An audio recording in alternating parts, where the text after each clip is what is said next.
খুব সুন্দর একটা মজাদার রেসিপিটা প্রথম থেকে শেষ পর্যন্ত দেখবেন। আজকে বানাবো শশার তড়কা। শশার তড়কা বানাবার জন্যে শশা, মুসুর ডাল, তেজপাতা, শুকনো লঙ্কা আর তড়কার জন্যে একটা ডিম। শশার ডাল বানাবার জন্যে আমি শশাগুলোকে এইভাবে কুচিয়ে নিয়েছি। ডালটা কুকারের মধ্যে দিয়ে দেবো। ডালের ওপরে শশা দিয়ে দেবো। শশা আর ডাল একসাথে সেদ্ধ করে নেব। হলুদের গুঁড়ো দেবো, জল দেবো, দিয়ে সেদ্ধ করে নেব। ডালটা সেদ্ধ হয়ে গেছে, লবণ দিয়ে দেবো। এই ঘুঁটনির সাহায্যে একটু ঘুঁটে নেবো এটাকে, ডালটাকে।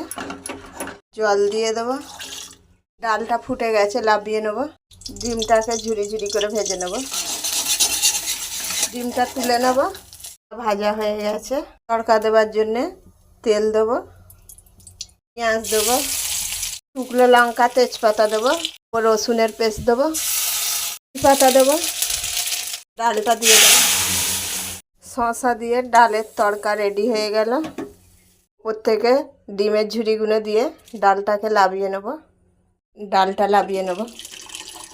শশা দিয়ে ডালের তড়কা আমি তো এইভাবে বানাই, তোমরা একবার এইভাবে বানিয়ে দেখবে, দারুণ স্বাদ। রেসিপিটা প্রথম থেকে শেষ পর্যন্ত দেখবেন। তো নতুন রেসিপি দেখার জন্য চ্যানেলটাকে সাবস্ক্রাইব করুন, পাশের বেল আইকনটি অন করবেন। তড়কাটা তো বানানো হলো, টেস্ট করে দেখা যাক। দারুণ।